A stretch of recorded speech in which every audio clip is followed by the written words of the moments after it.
Pour ceux qui vont se demander qui est derrière le podcast, qui anime le podcast Jeunesse Afri Tech. Si tu écoutes, peu importe la plateforme de téléchargement, je ne sais pas d'où, je t'invite à cliquer sur YouTube, tu verras et tu sauras qui est derrière Jeunesse Afri Tech, le podcast éducatif pour la jeunesse africaine francophone. Il y a de cela quelques mois, je peux dire l'année dernière, en 2025, j'avais participé au JTEX Africa 2025 qui avait lieu à Marrakech au Maroc. Et quand j'ai eu à participer à cela, je sais déjà que depuis plusieurs mois, plusieurs années déjà, je commençais à m'intéresser un peu à tout ce qui est IA, tout ce qui est un peu transformation, changement et plein d'autres questions, surtout un peu plus liées à la finance parce que j'étudie la finance et bien que je l'ai terminé, je continue des formations dans ce sens-là.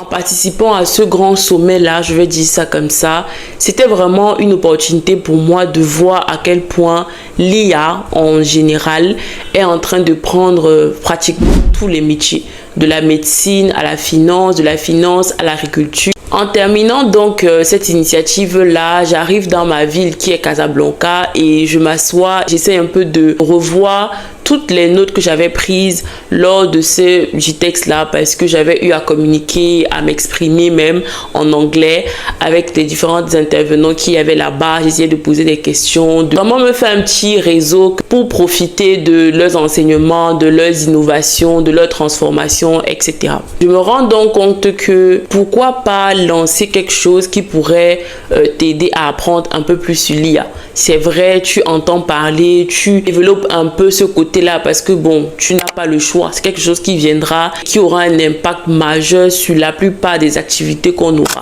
Pourquoi tu vas rester dans l'à peu près ou bien dans l'imagination de te dire qu'ok, oui, ça viendra, mais peut-être que c'est pas maintenant, peut-être, et ne pas commencer à te former, ne pas commencer à t'éduquer sur ces différents sujets-là qui t'intéressent parce que c'est toujours facile de choisir des sujets qui nous intéressent afin de pouvoir mieux comprendre et peut-être aussi s'intéresser à d'autres. C'est comme ça que je suis rentrée, je me suis dit, le meilleur moyen pour moi, ce serait déjà peut-être de faire des cours en ligne, de suivre un peu plus les formations, même si j'ai pas de background vraiment dessus, de commencer. Et lorsque j'ai commencé même ces formations-là, je me suis rendu compte que, mais attends, est-ce qu'il n'y a pas potentiellement des personnes qui sont comme toi, qui aimeraient apprendre de ces innovations-là, qui aimeraient mieux savoir sur une notion, etc. Je me dis, pourquoi pas lancer un podcast? Ce que tu auras appris, ce que tu auras même eu des enseignements d'autres personnes, pourquoi tu ne vas pas le transmettre de manière audio? Parce que ce serait plus facile pour moi et peut-être qu'il y aura plein de personnes qui seront justement touchées. Comment ça fait mes recherches, comment faire le podcast, quelle est la meilleure plateforme de téléchargement pour les podcasts, comment atteindre ma cible qui est la jeunesse africaine francophone. Je me pose toutes les questions, j'essaye de tout mettre sur un papier. À la fin, je me dis, c'est vrai que ça sera lourd parce que j'avais mes cours à côté, j'avais les cours de la finance, je devais trouver des stages, je devais trouver un travail aussi à la fin de mes études. Et je pars de ça et je me dis, allons-y sur les podcasts. Quand j'ai lancé ça, je me suis dit, ok, c'est le premier épisode, on va voir un peu les réactions. Mais à ce moment-là, j'avais pas une plateforme qui me permettait de voir exactement le nombre de téléchargements, voir si même les personnes sont touchées, voir si le sujet est intéressant. Je n'avais pas toutes ces données.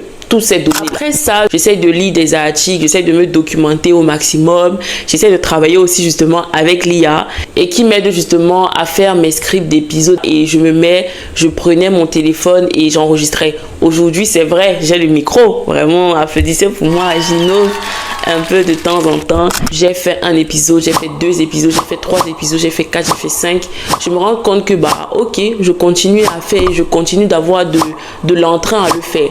Parce que quelque chose comme ça, tu peux commencer, mais au bout de 2, 3, 4, tu sens ça un peu lourd sur tes épaules et après tu peux abandonner. Donc je me suis lancé un challenge de 8 épisodes que j'ai justement atteint. Les statistiques disaient que pour qu'une personne soit vraiment à fond dans son projet, il faut au moins qu'elle ait dépassé, je crois, 6 ou 7 épisodes pour continuer en fait les podcasts ou bien les épisodes. Quand j'ai dépassé ça, je me suis dit, ah ouais, ça ne me pèse pas. C'est vrai que c'était lourd sur le programme parce qu'il faut enregistrer, il faut modifier et il y a plein de choses qui peuvent arriver. Tu ne maîtrises pas toujours tout, mais j'arrivais à m'en sortir, j'avais du plaisir. Lorsque tous les lundis matins, je reçois moi-même la notification à Jeunesse Afritech a publié un épisode, je vais directement, j'écoute et je prends du plaisir. C'est un contenu que j'aurais aimé tomber dessus comme ça pour pouvoir moi-même m'éduquer, n'ayant pas trouvé ça surtout d'une personne qui soit africaine, qui explore justement les sujets qui nous concernent. Bah franchement, je me suis dit, pépite, je vais m'abonner, je vais suivre le podcast et je vais toujours noter 5 étoiles. Le nom que j'avais choisi au départ, c'était FinTech Girly parce qu'à ce moment-là, oui, je faisais la finance, donc c'était vraiment lié un peu à la FinTech. Et par la suite, je me dis, ok, est-ce que je vais pas faire un rebranding parce que je vois un peu sur le long terme.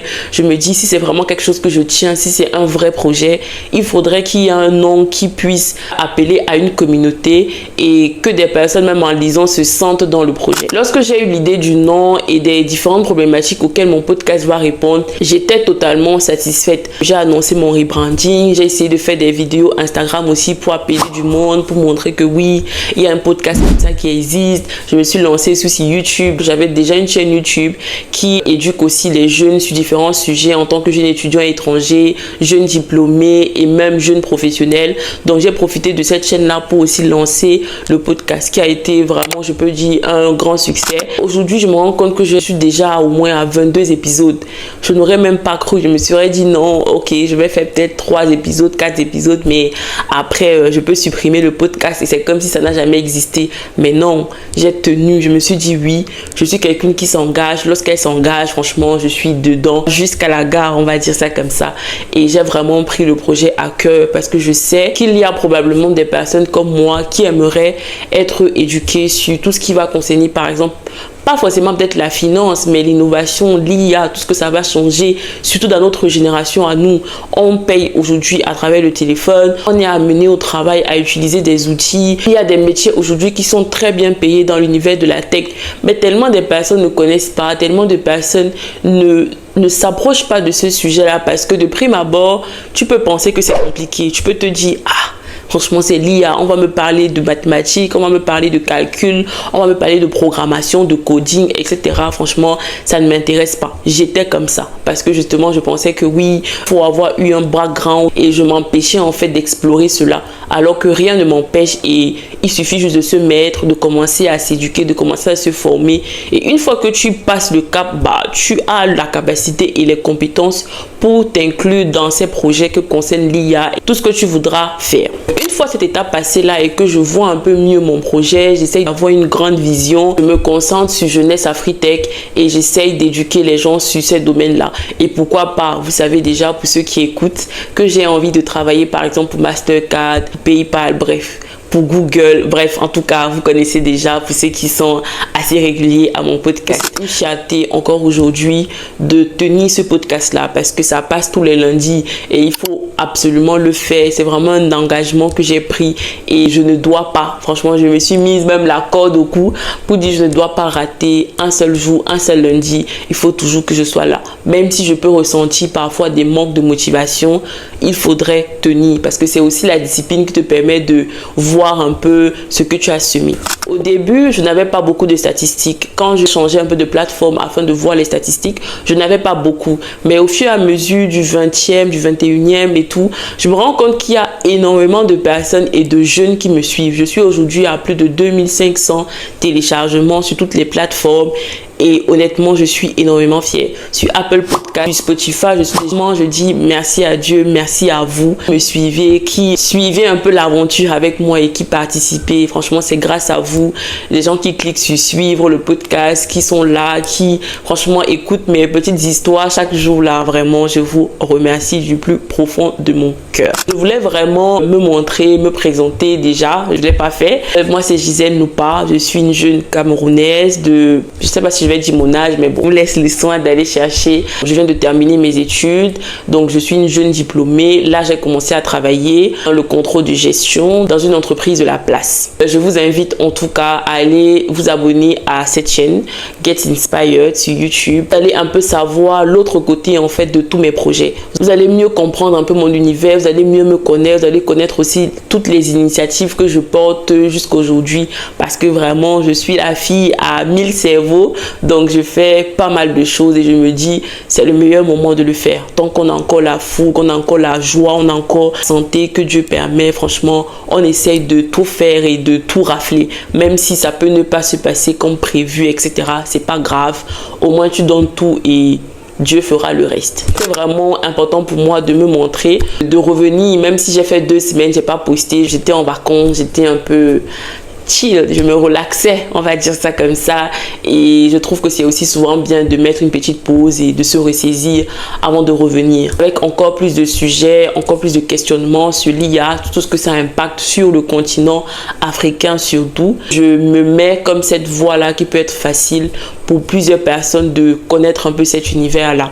Il y a plein de notions qui arrivent, il y a plein de changements, je me dois vraiment d'être un peu aware sur un certain nombre de choses. Je ne peux pas tout savoir et je ne peux pas tout connaître, je ne peux pas tout explorer, mais dans les petites choses que je ressens un peu de l'intrigue dessus et que je me dis bah ça peut être important de partager à ma communauté jeunesse Afritech, vraiment je le fais avec plaisir. C'est vrai, ça demande beaucoup de recherche, beaucoup de lecture et beaucoup sont en anglais, beaucoup d'articles sont en anglais, mais justement comme c'est moi, ne vous inquiétez pas, j'aime l'anglais et justement, ça me permet aussi d'augmenter mon niveau d'anglais. Je suis un peu cette petite traductrice, petit raccourci, petit résumé que je vous partage aussi au travers de mes épisodes où je vous mets toujours des liens parce que vous pourrez toujours aller lire, toujours aller consulter et vous pourrez même traduire parce qu'aujourd'hui il y a tellement de méthodes, tellement de façons d'avoir l'information. Il faut juste bien chercher et ça vient à nous. C'était vraiment important pour moi de vous faire cet épisode-ci et de vous dire que nous sommes de retour pour 2026. On espère vraiment que Jeunesse Afritech sera encore plus impactant, encore plus porté. J'ai énormément de vœux pour ce projet-ci. J'aimerais plus tard, par exemple, interviewer des personnes, des jeunes toujours qui, par exemple, travaillent dans la tech, nous donnent un peu leurs avis sur des sujets.